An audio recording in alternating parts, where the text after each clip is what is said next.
जय हिंद। आदरणीय मुख्य अतिथि superintendent of police Shri Pradeep Kumar ji, CEO of motivate group Shri Ravi Kumar ji, आदरणीय अध्यापक और मेरे प्रिय सहपाठियों, आप सभी को इस नव वर्ष की हार्दिक शुभकामनाएं। आज मुझे भारत के महानतम प्रेरणा स्रोतों में से एक डॉक्टर एपीजे अब्दुल कलाम जी के बारे में बात करने का सौभाग्य प्राप्त हुआ है। वे एक ऐसे व्यक्ति थे जिन्होंने साधारण पृष्ठभूमि से उठकर विज्ञान के क्षेत्र में अद्भुत योगदान दिया और देश के सबसे प्रिय नेता बने। उनकी यात्रा इस बात का परिणाम है कि दृढ़ संकल्प और मेहनत से हर सपना साकार किया जा सकता है। डॉक्टर एपीजे अब्दुल कलाम जी का जन्म 15 अक्टूबर 1931 को तमिलनाडु के रामेश्वर में एक सामान्य तमिल मुस्लिम परिवार में हुआ था। उनके पिता नाव चलाते थे और उनकी माता गृहिणी थी। सीमित साधनों के बावजूद उनके माता पिता उन्हें सादगी, अनुशासन और कड़ी मेहनत के मूल्यों की शिक्षा दी। कम उम्र में ही डॉक्टर कलाम जी ने को सीखने का गहरा जुनून था। अपनी शिक्षा का खर्च निकालने के लिए वे अखबार भी वितरित करते थे। वे सुबह जल्दी उठकर पढ़ाई करते और फिर काम पर चले जाते।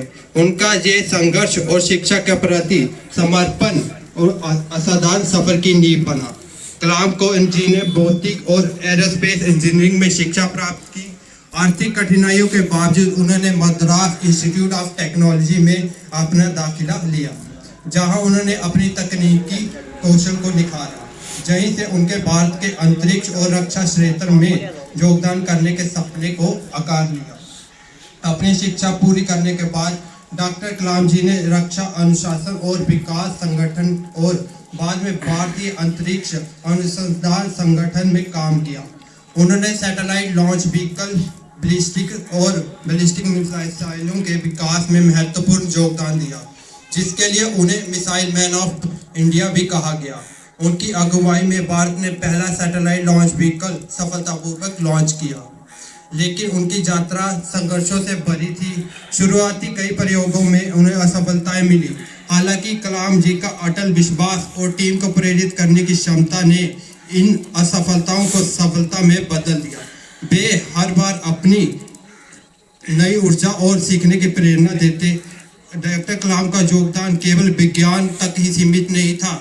2002 से 2005 तक वे भारत के 11वें राष्ट्रपति के रूप में उन्होंने अपनी विनम्रता, सरलता और भारत को विकसित राष्ट्र बनाने में से पूरे देश का दिल जीत लिया।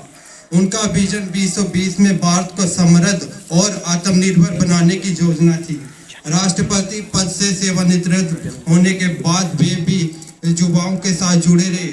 उन्होंने शिक्षा, नवाचार और सपनों का साकार करने की आवश्यकता पर जोर दिया। वे कहते थे कि सपना वह नहीं है कि जो सोते समय देखा जाए, बल्कि सपना वह है कि जो सोने ना दे।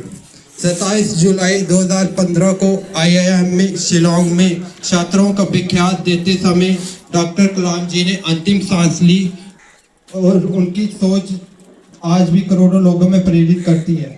डॉक्टर एपीजे अब्दुल कलाम जी के जीवन से सीखने को मिलता है कि यदि हम दृढ़ निश्चय और ईमानदारी से कोई भी काम करें तो वो सपना जरूर पूरा होगा। आइए हम उनके आदर्शों को अपनाएं और एक बेहतर सक्षम भारत के निर्माण में अपना योगदान दें। धन्यवाद।